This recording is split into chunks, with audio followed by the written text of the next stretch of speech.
Mis amados, Dios les bendiga a todos. Muy buenas noches. Esperamos que se encuentren muy bien.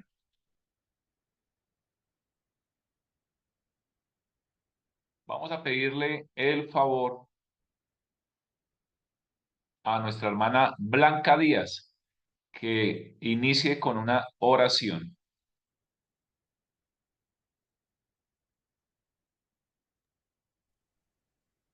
Buenas noches para todos.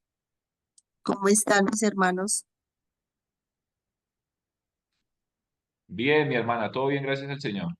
Ah, Vamos a iniciar con una oración para darle gracias a Dios.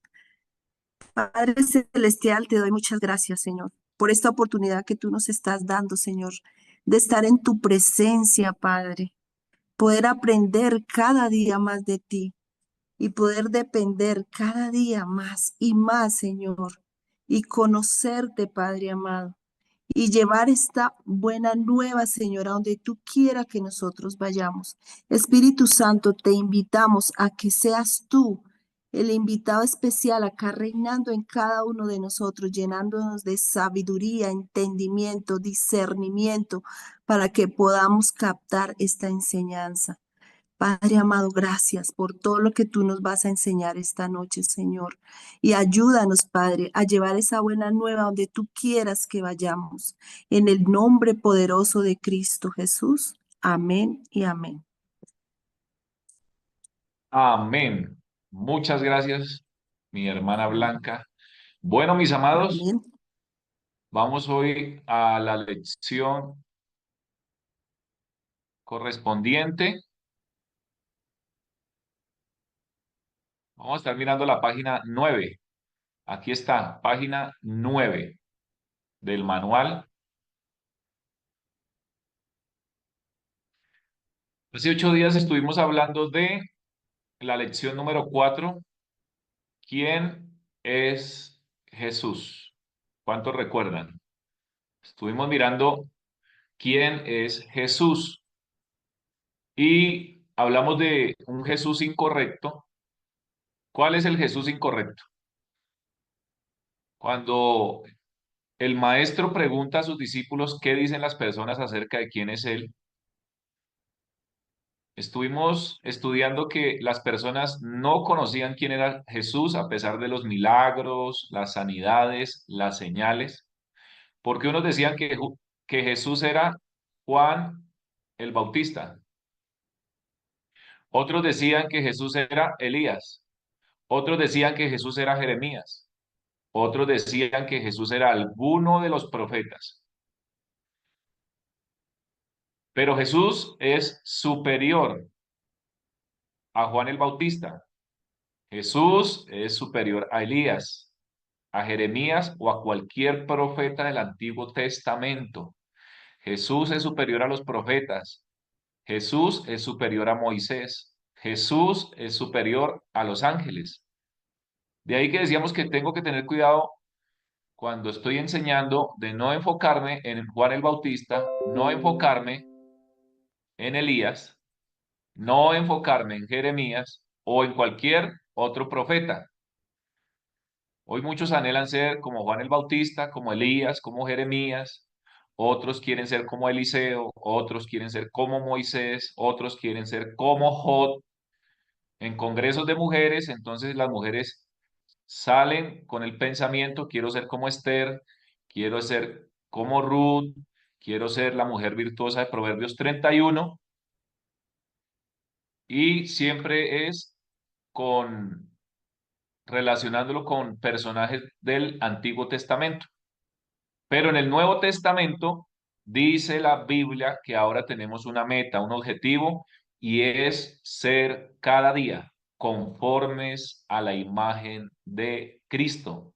Hombres y mujeres, allá estamos apuntando a ser como Cristo, que Cristo sea formado en nosotros, hasta el punto que ya no quede nada en nosotros, ni en usted, ni en mí, y podamos decir como Pablo en Gálatas 2:20, ya no vivo yo, Ovidio Arango, ahora vive Cristo en mí. ¿Cuándo fue que el Padre dijo, este es mi Hijo amado en el cual tengo complacencia? En el día del bautizo. Cuando Cristo está siendo bautizado por Juan el Bautista, se escucha una voz de los cielos que dice, este es mi Hijo amado en el cual tengo complacencia. Ahora, Cristo, según Gálatas capítulo 4, verso 19, dice que Cristo se está formando en nosotros hasta que ya no quede nada de mí y solamente quede Cristo y pueda decir como Pablo, ya no vivo yo, ahora el que vive es Cristo. Ahí es cuando el Padre va a decir otra vez, este es mi Hijo amado. Cuando el Padre ve a Cristo en nosotros, el Padre va a decir, este es mi Hijo amado en el cual tengo complacencia. Posiblemente unos asociaban a Jesús con Juan el Bautista por el movimiento social o movimiento de justicia, otros asociaron a Jesús con Elías, ¿sí? Por el tema del misticismo. Misticismo significan temas o cosas espirituales, por los milagros, sanidades, el poder, ¿sí? Lo que es el movimiento carismático. Otros tal vez asociaron a Jesús con el profeta Jeremías por el movimiento de alivio o de filantropía, de ayudar a otros, ¿sí? De multiplicar los panes, de multiplicar los peces. Y otros simplemente lo asociaron con alguno de los profetas. Pero miramos que hay un Jesús correcto. Y ese Jesús correcto es cuando hacemos la misma declaración que hizo el apóstol Pedro por revelación del Padre, que Jesús no es un profeta más, eso es lo que dicen los musulmanes, eso es lo que creen cuando leen el Corán, eso es lo que creen en la religión del Islam, que Jesús es un profeta más. Y hay otras religiones y otras creencias donde dicen que Jesucristo es un profeta más. Otros lo ven como el mejor maestro de moral, otros lo ven como el mejor rabí, otros lo ven como un ser humano normal. Pero la confesión correcta es, tú eres el Cristo. Jesús es el Cristo. Y decir que Jesús es el Cristo es decir que en Jesucristo o en Jesús se cumplen todas las profecías del Antiguo Testamento. Su nombre es Jesús. Jesús significa Salvador. Y Cristo no es su apellido. ¿Sí? Estamos mirando que Cristo no es el apellido de Jesús, sino que es un título que significa ungido. Y que en el Antiguo Testamento hubieron tres oficios que se ungieron con aceite. ¿Cuáles fueron? El rey, el sacerdote y el profeta.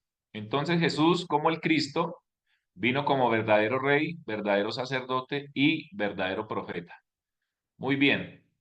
Hay un pequeño resumen, un pequeño contexto de lo que vimos hace 8 días. Jesús es el verdadero rey, verdadero sacerdote y verdadero profeta. Todos los profetas hablaron de Cristo. Vamos a mirar un pasaje que no tenemos en la cartilla, pero lo vamos a leer en Lucas 24. Vaya por favor a Lucas 24, verso 44. Antes de pasar a esta lección de hoy, Pastor Jorge va a leer por favor Lucas 24:44. Amén. Y les dijo, estas son las palabras que os hablé estando con vosotros, que era necesario que se cumpliese todo lo que está escrito de mí en la ley de Moisés, en los profetas y en los salmos. Amén. Muy bien. Jesús les dice, el Cristo resucitado, que estas son las palabras que él habló cuando estaba con ellos, que era necesario que se cumpliese. Recuerde que en el Antiguo Testamento hubo una promesa, una profecía de que él iba a venir de la simiente de la mujer, de que él sería Emanuel, de que él nacería en Belén, etcétera. Hubieron profecías, promesas acerca de la venida de Cristo, del Mesías. ¿Y qué tenemos en el nuevo? El cumplimiento. Era necesario que se cumpliese todo lo que está escrito de mí, dice Jesús. en la ley de Moisés. Entonces, en la ley de Moisés, Génesis, Éxodo, Levítico, Números y Deuteronomio, se escribió de Jesús. ¿Dónde más? En los profetas y en los salmos. Todos los profetas escribieron de Jesús. En los salmos se escribió de Jesús hasta que viniera el cumplimiento. Muy bien. Ahora sí, vamos a la lección número, el punto 3 de la página 9. Cuando aceptas a Jesús, se resuelve el problema fundamental de toda tu vida. Ya miramos a qué nosotros le llamamos el problema fundamental en la cartilla. Un problema con el diablo, un problema con el pecado y un problema que hasta el día de hoy trajo la separación. Es el problema fundamental de todo ser humano. Usted y yo teníamos ese problema fundamental.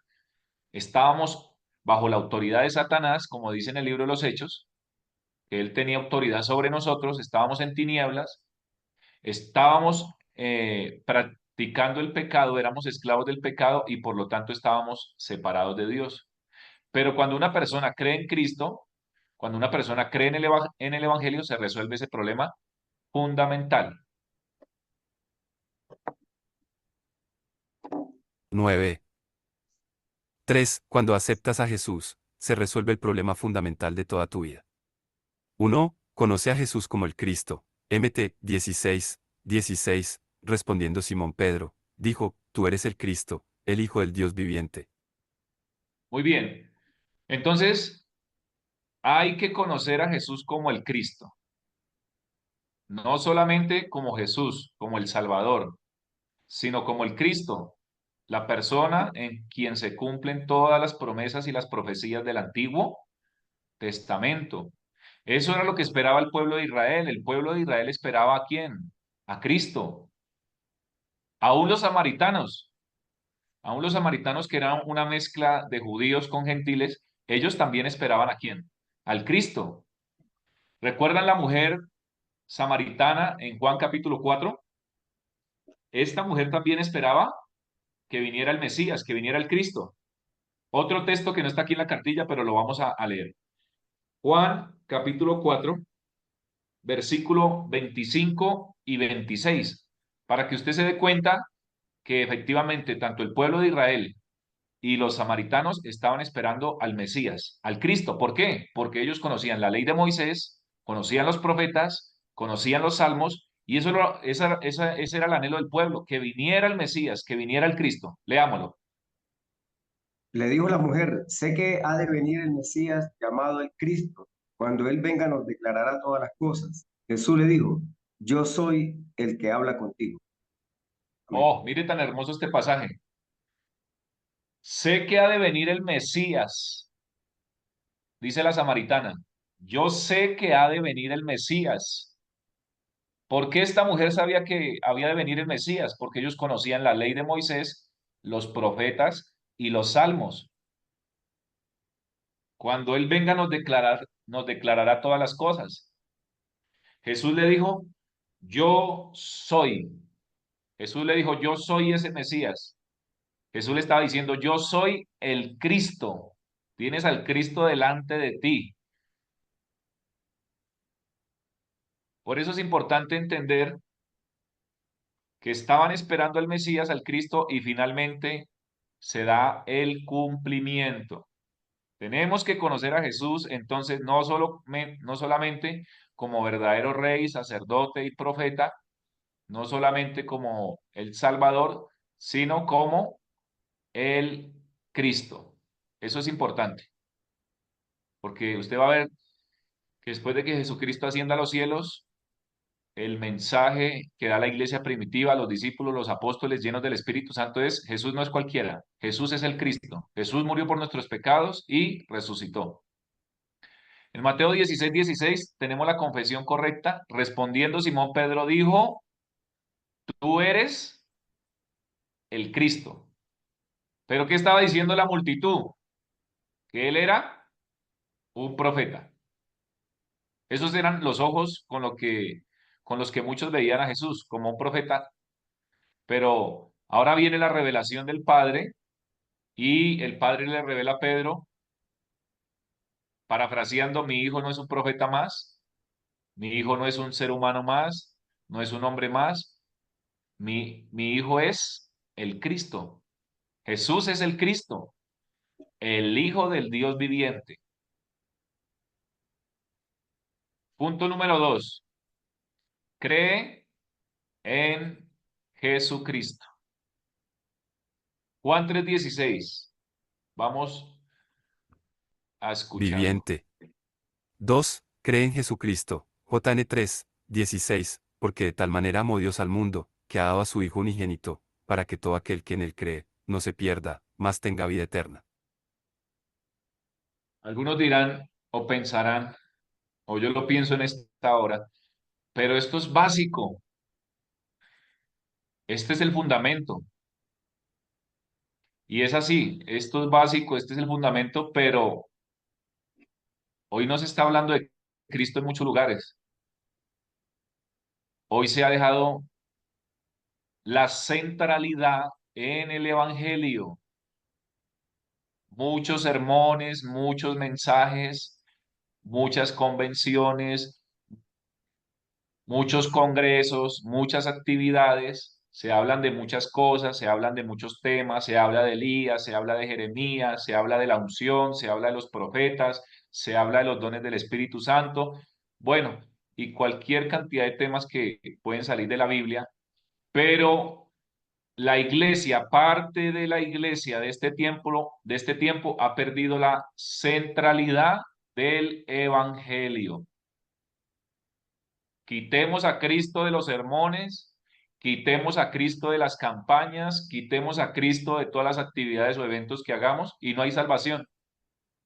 La gente podrá saber mucha Biblia, podrán conocer a Elías, a Jeremías, a los profetas, a Esther, a Ruth, podrán conocer todo el Antiguo Testamento, podrán conocer de muchos temas, pero la salvación solamente viene por creer en Jesucristo. Entonces esto no es un tema más. Jesucristo no es una doctrina más. Jesucristo es el núcleo de la Escritura.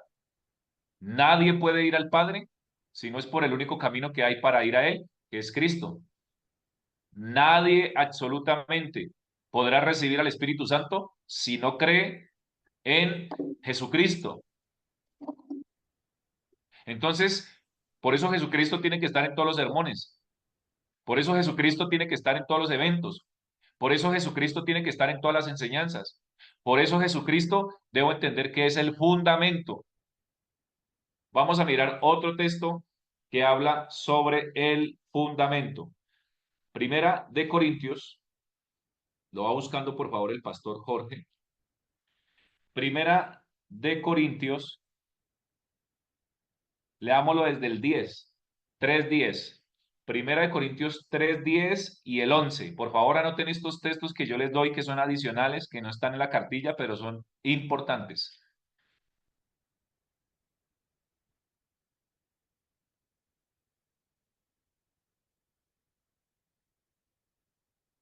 No sé si ya tiene la opción para abrir micrófono.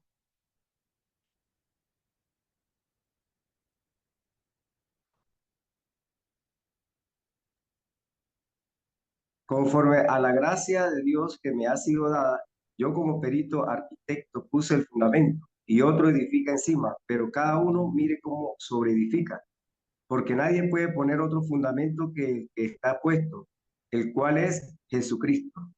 Amén.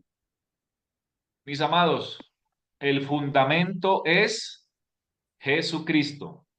Y sobre este fundamento es que empezamos a sobreedificar.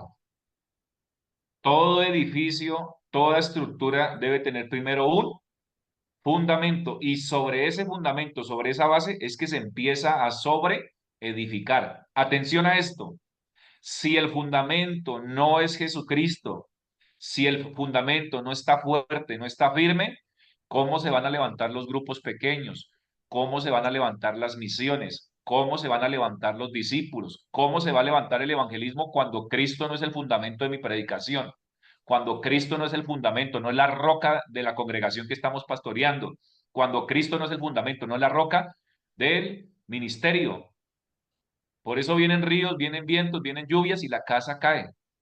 ¿Por qué? Porque fue fundada sobre la arena. Pero cuando la casa es fundada sobre la roca, viene el río, viene el viento, viene la lluvia, pero la casa no cae.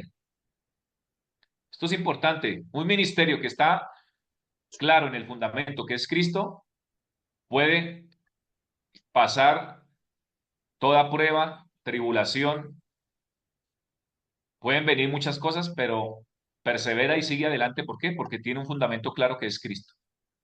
No puedo cambiar el fundamento. Si no está Cristo, nos va a pasar lo que le pasó a la iglesia de la Odisea. Si no tengo claro el fundamento, entonces viene Apocalipsis capítulo 3, el mensaje a la iglesia de la Odisea, donde le dice a un pastor, esto es un mensaje, esto no fue un mensaje para inconversos ni para no creyentes, un mensaje para un pastor diciéndole a ese pastor y a esa iglesia en la Odisea, en esa ciudad, he aquí yo estoy a la puerta. Mire, Jesucristo diciéndole a una iglesia, a un pastor, yo estoy a la puerta y llamo. ¿Cómo así que el Señor Jesucristo llamando a un pastor, llamando a una iglesia, que Él está a la puerta? Esto es lo que está ocurriendo en muchos lugares. Ya Cristo no hace parte del sermón. Ya Cristo no hace parte del ministerio. A veces se habla de Jesús y es superficialmente. He aquí yo estoy a la puerta y llamo, si alguno oye mi voz y abre la puerta, entraré a él, cenaré con él y él conmigo. Hay que corregirnos, hay que volver al fundamento. Quedaba yo impresionado escuchando unas alabanzas, unos coritos viejos, qué días aquí en mi casa, impresionado de cómo el contenido de las alabanzas de hace 15, 20, 30 años mostraban a Cristo por todo lado. Hablaban de Cristo, hablaban de la salvación, hablaban de la vida eterna, hablaban del sacrificio en la cruz, de que Él es el Cordero de Dios, de la sangre de Cristo, del perdón de nuestros pecados. Eso era lo que se cantaba hace 10, 15, 20, 30 años. Se cantaba el Evangelio. Hace 15, 20, 30 años se cantaba el Evangelio, se cantaba de Cristo, se cantaba de la salvación, se cantaba de la vida eterna.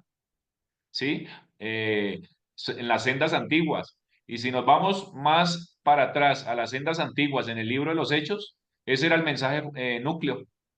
El mensaje núcleo de los apóstoles, de Pedro, de Pablo, de Felipe, de Esteban, el mensaje núcleo de la iglesia primitiva era Jesús es el Cristo, Jesús murió por los pecados y ese Jesucristo resucitó. Ahí tenemos las sendas antiguas en el libro de los Hechos, Jesucristo por todo lado. Leamos un momento, Pastor Jorge, Hechos capítulo 5, versículo 42. Y todos los días en el templo y por las casas no cesaban de enseñar y predicar a Jesucristo. Amén.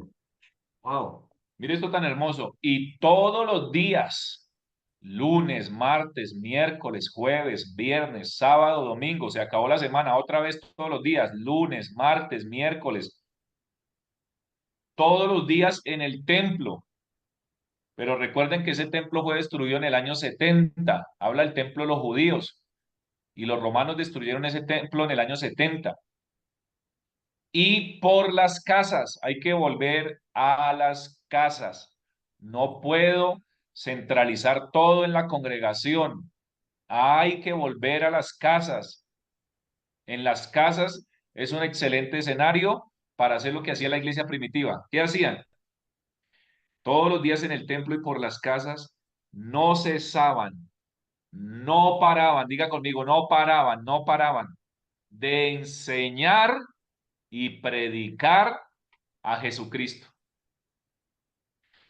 Quiero conocer los primeros 30 años de la iglesia primitiva.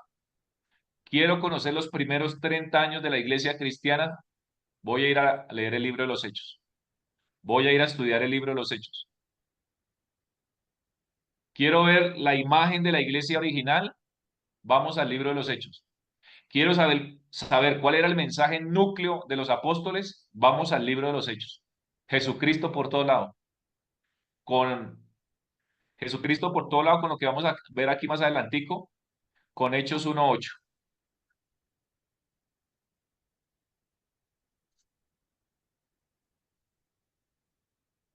Pero recibiréis poder cuando haya venido sobre vosotros el Espíritu Santo. Ya, por favor, imagínense ahí a Jesús hablándole a sus discípulos y diciéndoles a sus discípulos, ustedes van a recibir poder. ¿Cuándo, Señor? Cuando venga sobre ustedes el Espíritu Santo. ¿Para qué, Señor? Para que me sean testigos. ¿En dónde, Señor? En Jerusalén, en Judea, en Samaria y hasta lo último de la tierra. El poder del Espíritu Santo no es para ser testigos del Espíritu Santo. Si usted es una persona que ha entendido que el poder del Espíritu Santo es para hablar del Espíritu Santo, para ser testigos del Espíritu Santo, no hemos entendido el Evangelio. Porque el poder del Espíritu Santo es para proclamar lo que proclamó la iglesia primitiva en el libro de los Hechos. Jesús es el Cristo.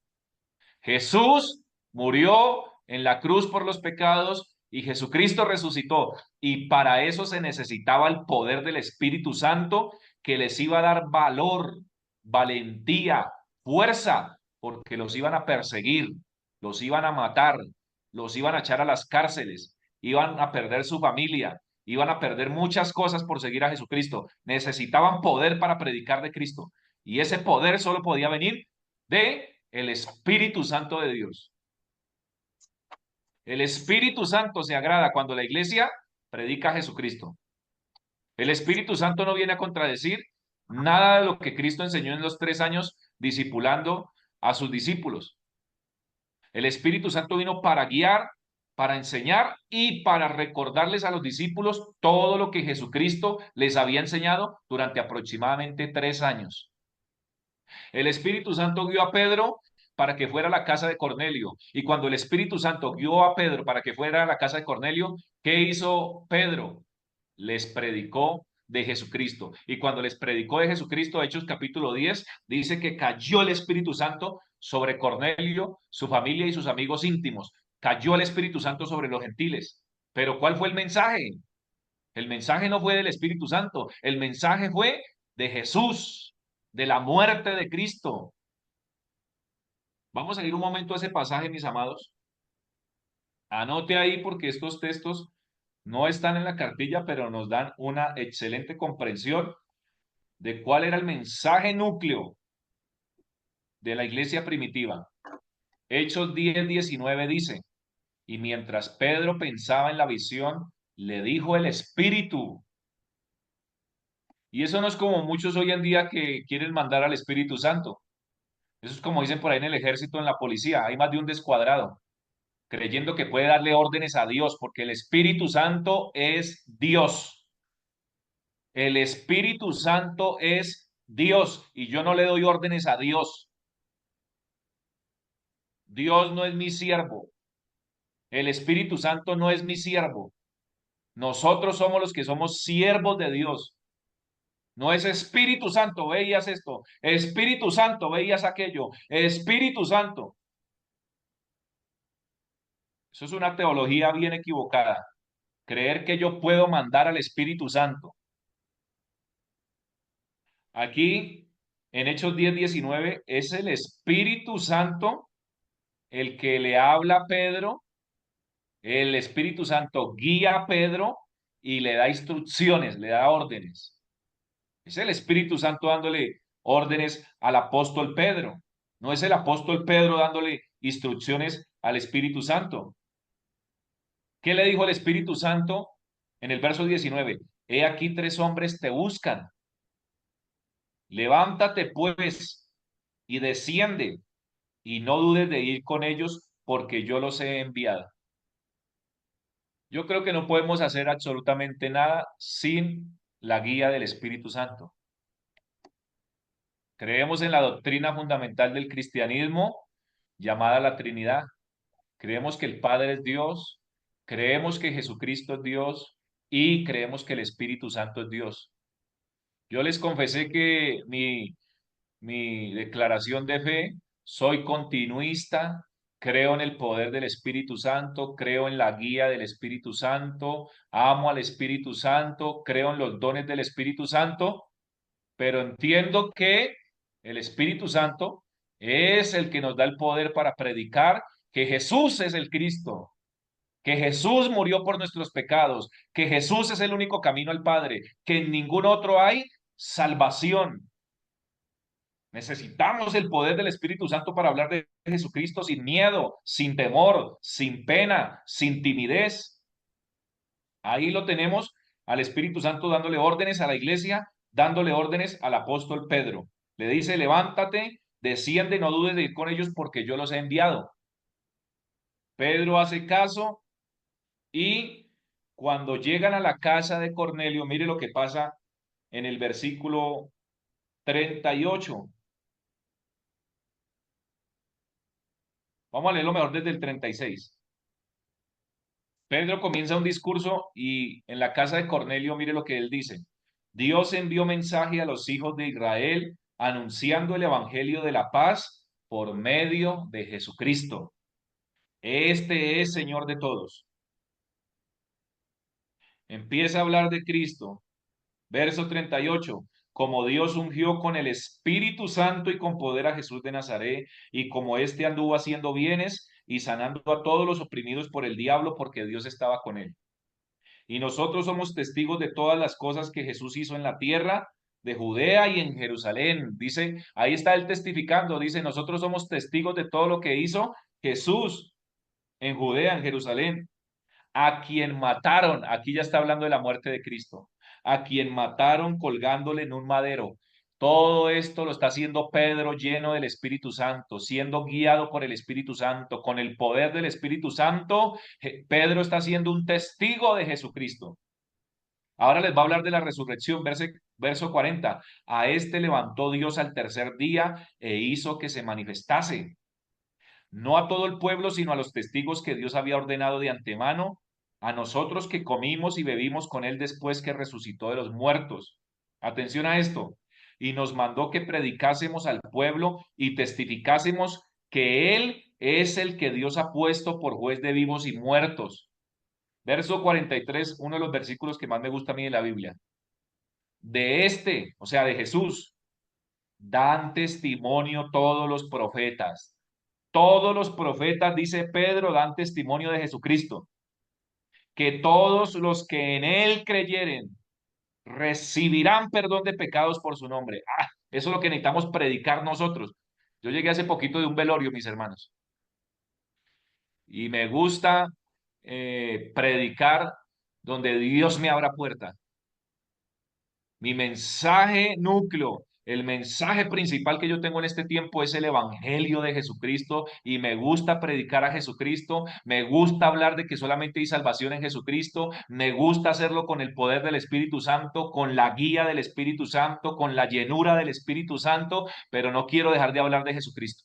Porque entiendo que en Jesucristo hay salvación, solamente en Él hay vida eterna y solamente los que crean en Él serán inscritos en el libro de la vida.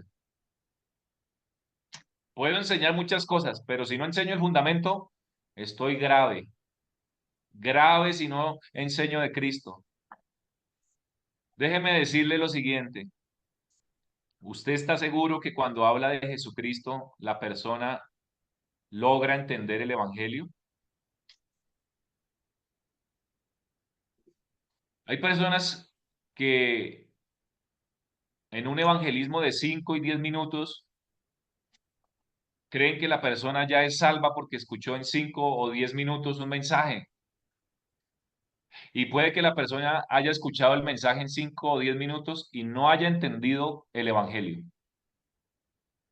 Y no haya entendido quién es Jesús. Y no haya entendido lo que dice la Biblia, que todos somos malos. Hablando de los seres humanos, dice que los seres humanos somos malos y pecadores, como lo hemos estado viendo en las lecciones anteriores. Y Romanos 3:23 dice que por cuanto todos pecamos, estamos destituidos de la gloria de Dios. Yo tengo que estar seguro y comprobar que la persona está entendiendo el Evangelio de Cristo. No es solamente decirle un mensaje de 5 o 10 minutos y decirle, venga y repita esta oración, cuando de pronto escuchó el mensaje 5 o 10 minutos, hizo la oración, pero no entendió que quién es Jesucristo y por qué vino Jesucristo y por qué necesita Jesucristo. Hay que hacer las cosas bien hechas. Aquí quiero contarles un testimonio.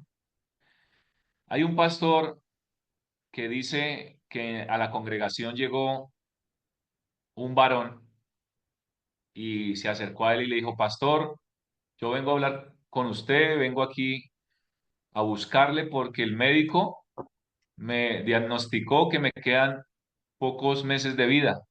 Tengo una enfermedad terminal y yo quiero acercarme a Dios. El pastor le dijo que claro, que con mucho gusto, y el pastor empezó a discipular a este hombre. Una clase, dos clases, tres clases, ya llevaban varias clases. Eh, este es un pastor que tiene claro que la salvación solamente viene por la fe en Jesucristo. Este era un pastor que tenía claro que el mensaje más importante de la Biblia es la salvación solamente a través de Jesucristo. Y empezó a guiarlo, a enseñarlo en esta dirección. Y en una de esas clases, el hombre, atención a esto, el hombre empezó a llorar leyendo el texto que acabamos de leer hace unos instantes. Juan capítulo 3, verso 16. Ya llevaban varias clases, pero cuando ese hombre leyó Juan 3:16, lo entendió. Y ahí entiendo yo que hubo la guía y la iluminación del Espíritu Santo. El Espíritu Santo vino a iluminar la revelación de Juan 3:16. Juan 3:16 es la revelación de que el Padre nos ama y ha enviado a su Hijo y que todo aquel que en él cree no se va a perder, sino que va a tener vida eterna. Y el hombre empezó a llorar y empezó a decirle, pastor, soy salvo, pastor, soy salvo, pastor. Y el pastor le dijo, ¿qué pasó? No, pastor, es que mire, estoy leyendo Juan 3:16 y aquí dice que yo soy salvo. Y el pastor quedó como sorprendido porque es un texto que todos conocemos, pero ver la obra del Espíritu Santo cuando este hombre está leyendo que Jesucristo es el enviado del Padre y que si creemos en Él no nos vamos a perder y vamos a tener vida eterna. Oh, este es el trabajo que tenemos que hacer nosotros. Enseñemos a la iglesia, enseñemos a las personas hasta que con la iluminación, la guía y la ayuda del Espíritu Santo entiendan que Jesucristo no es un profeta más, que entiendan que Jesucristo no es un hombre más que pisó la tierra, que entiendan que Jesucristo es el Hijo de Dios, es el Cristo, el Salvador del mundo, y que fuera de Jesucristo no hay salvación. Triste es que se muera una persona en una congregación sin haber entendido bien el Evangelio, sin haber entendido quién es Jesús.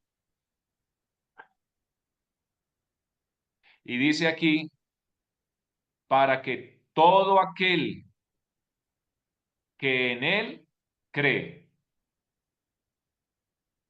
La salvación es por creer en Cristo. No dice para que todo aquel que haga cosas, para que todo aquel que se porte bien.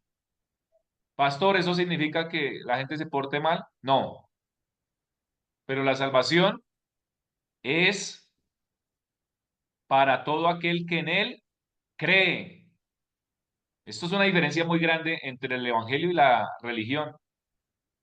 El evangelio dice, cree y no te vas a perder, no vas a tener vida eterna, vas a ser salvo.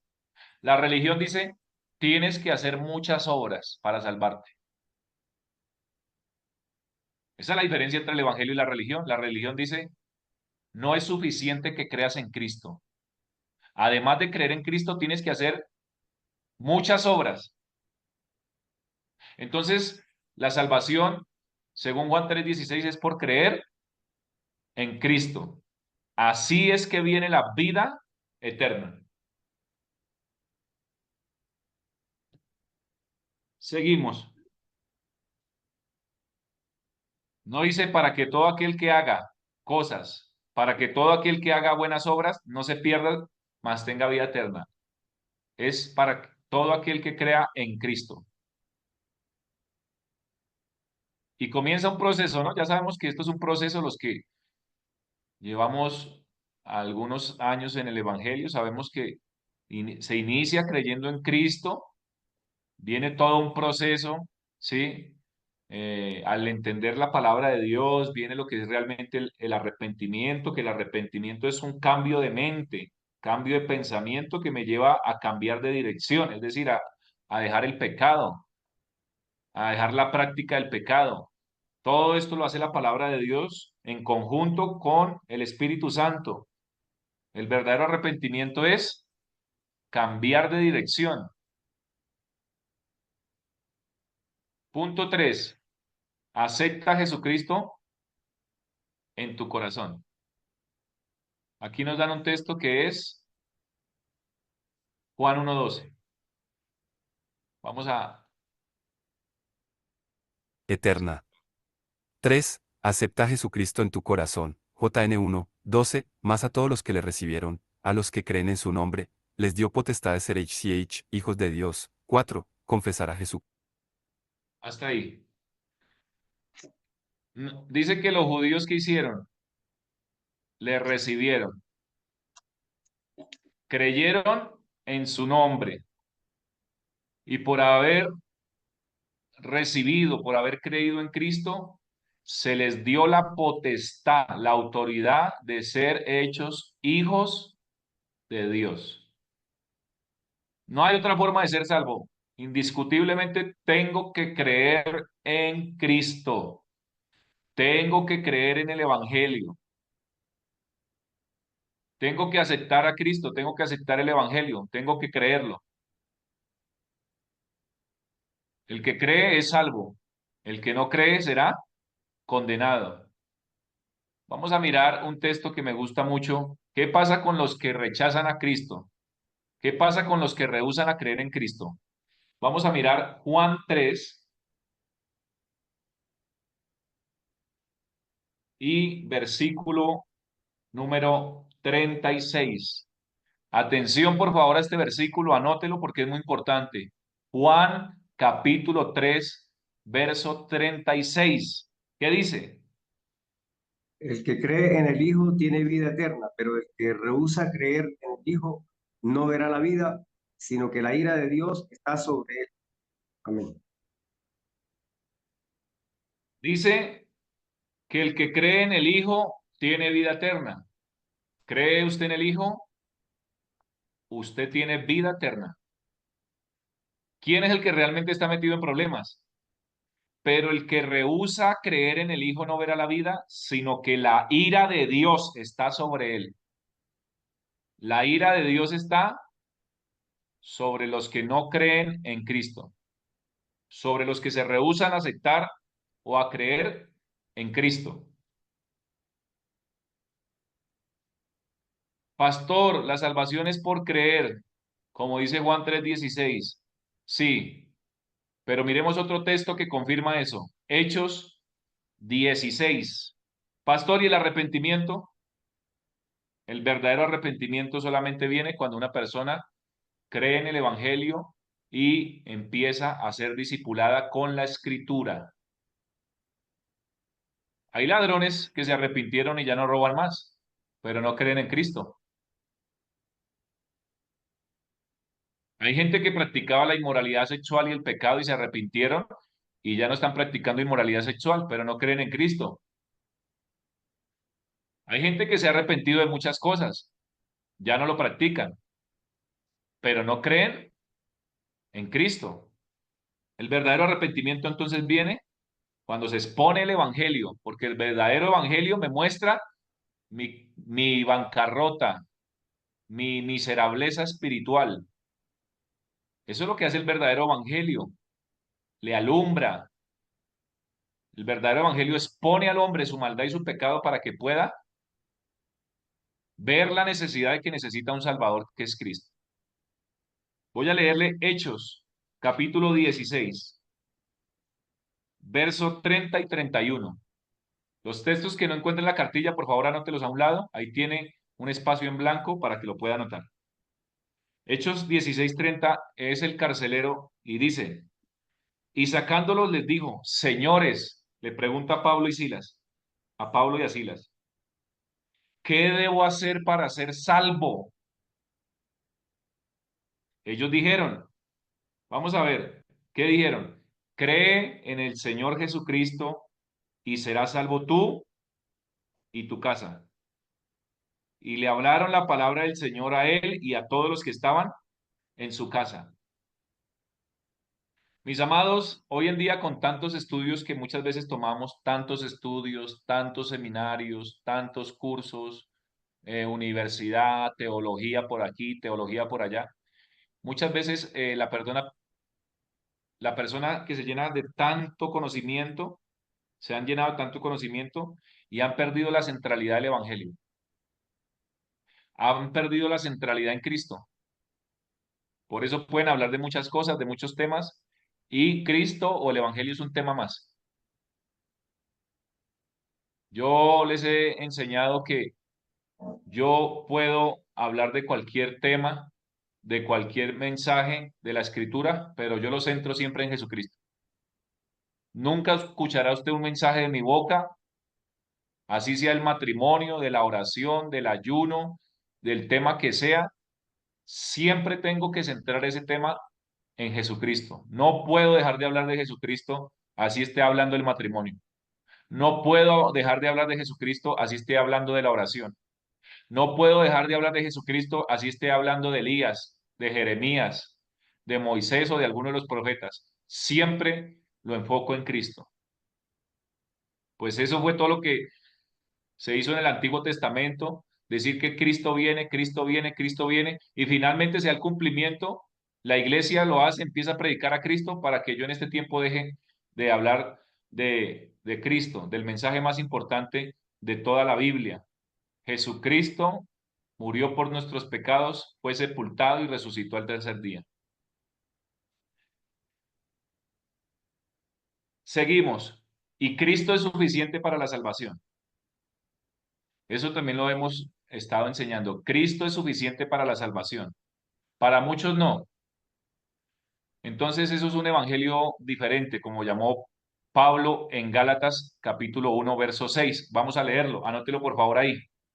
Cuando para muchos no es suficiente Jesucristo para la salvación, sino que es Jesucristo, siempre con el signo más, como en el caso que vamos a mirar en Gálatas 1:6 en adelante, ahí lo que estaba pasando es que los judíos que habían creído en Cristo estaban diciendo, no, Jesucristo no es suficiente para la salvación. Jesucristo sí, pero siempre tiene que haber un más. Más las obras de la ley. La Iglesia Pentecostal Unida de Colombia dice que Jesucristo no es suficiente para la salvación, que tiene que ser Jesucristo más el bautizo. Si usted cree en Cristo, según la Iglesia Pentecostal Unida de Colombia, si usted cree en Cristo, pero no se bautiza, usted no es salvo. Porque tiene que ser para ellos, según ellos, Jesucristo más el bautizo. Otros dicen Jesucristo más y siguen añadiendo. Jesucristo más y siguen añadiendo. Jesucristo más las buenas obras, dice la Iglesia Católica. ¿Quieres ser salvo? Listo. Cristo sí, pero no es suficiente. Más hacer buenas obras. Si no haces buenas obras, entonces no eres salvo. Enseña la doctrina católica.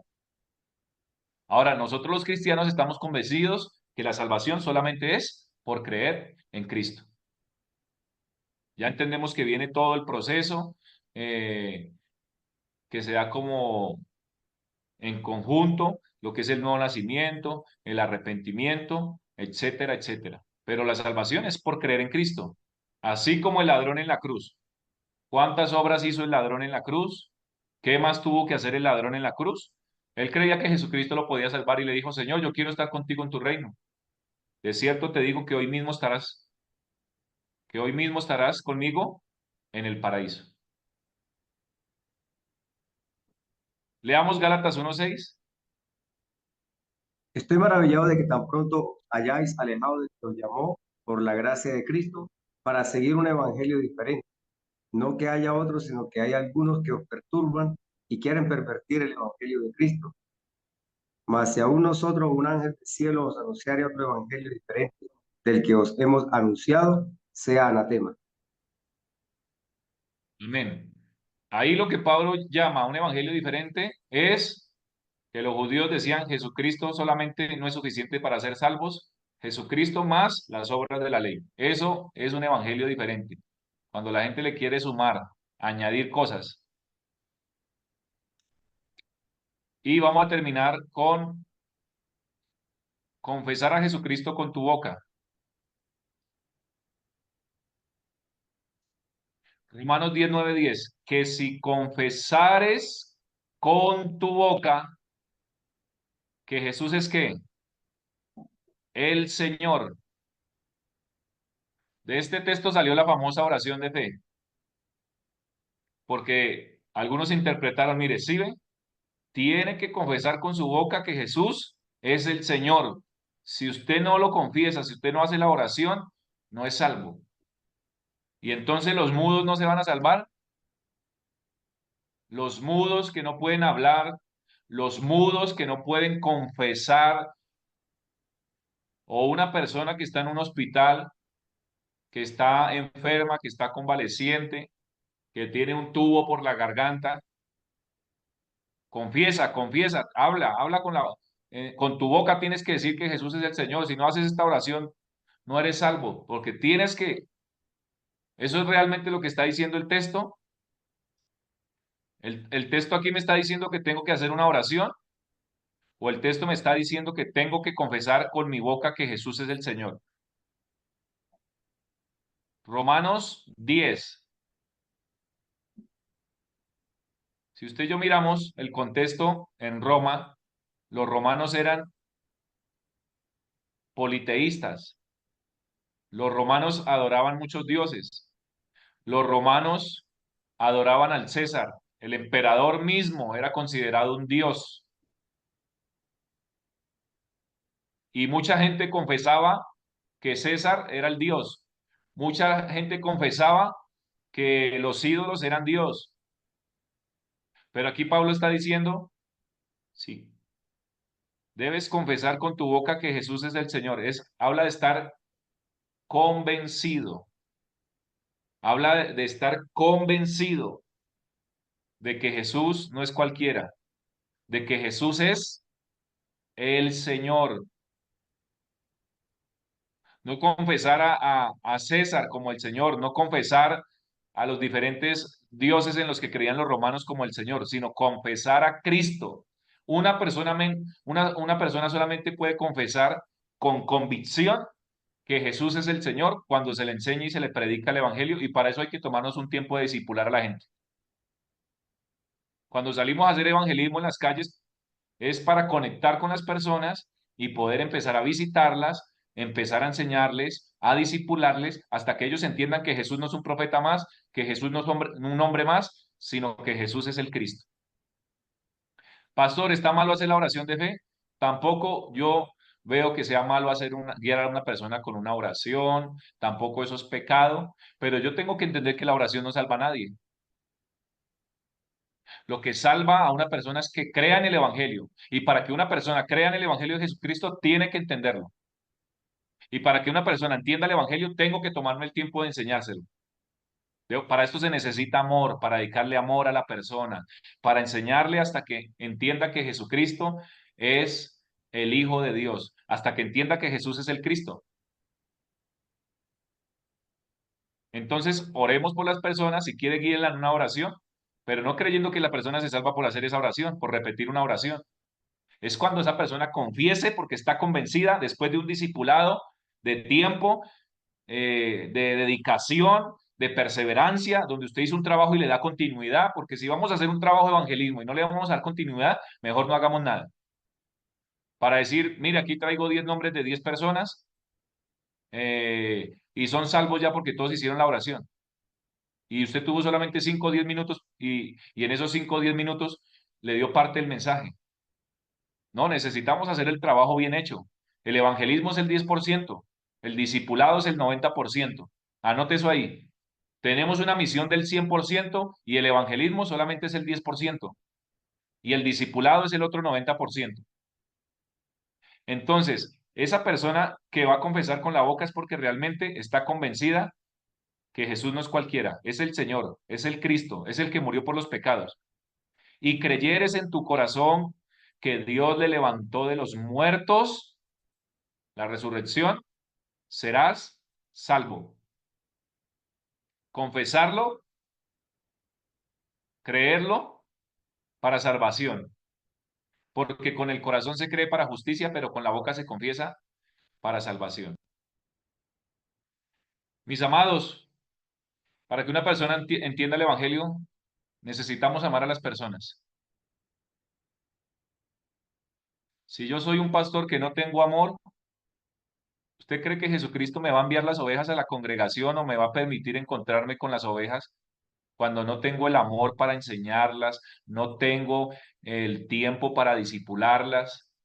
Porque mi agenda está llena de eventos, mi agenda está llena de programas, mi agenda está llena de muchas cosas, pero en mi agenda no hay prioridad para el Evangelio, en mi agenda no hay prioridad para ser discípulos. ¿Usted se imagina si enseñamos a los discípulos con este amor a decirles, mis hermanos, el mensaje más importante de la Biblia es la salvación o una de las bendiciones más grandes que da Cristo es la salvación? El mensaje núcleo, el mensaje más importante de la Biblia es Cristo. ¿Usted se imagina a los discípulos que se van a levantar con esa fuerza a predicar el Evangelio? ¿Usted se imagina cómo se van a levantar esos discípulos que van a estar dispuestos a dar la vida por Cristo? Pero si yo soy un pastor que no tengo el Evangelio no tiene fuerza en mi vida, el Evangelio no tiene fuerza en mi corazón, así mismo serán las obras. Pero si el Evangelio toma fuerza en mi vida y estoy dispuesto a morir por Cristo, así se van a levantar los discípulos en el ministerio. Y serán hombres y mujeres que estarán dispuestos a darlo todo, aún su vida por Cristo. Y ahí es cuando vamos a ver que se levantan las obras del Espíritu Santo, de evangelismo, de discipulado, de grupos pequeños, se plantarán nuevas iglesias, se levantarán equipos misioneros. Entonces, no es la oración de fe la que salva.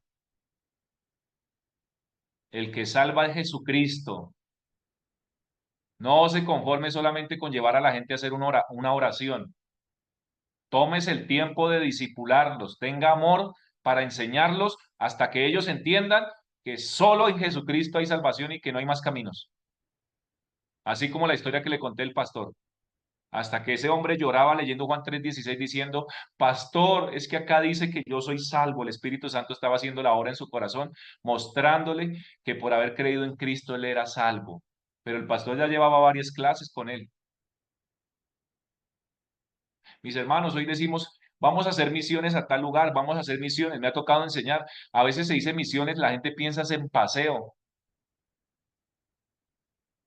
A veces se dice misiones, la gente dice, voy a conocer otro país, voy a conocer otras ciudades. Sí, todo eso hace parte y yo creo que Dios nos permite esas cosas, eso no está mal. Pero yo no tengo en mi corazón de ir a otro país o ir a hacer una misión para conocer una nueva cultura. No, yo quiero es predicar a Jesucristo. Lo demás son añadiduras. Tomarme el tiempo de enseñar, de predicar a las personas hasta que entiendan a Cristo, hasta que entiendan quién es Cristo. Bueno, mis amados, vamos a hacer el foro aquí. 2 o 3 personitas que hagan su foro aquí delante de todos. El foro, ¿qué es el foro?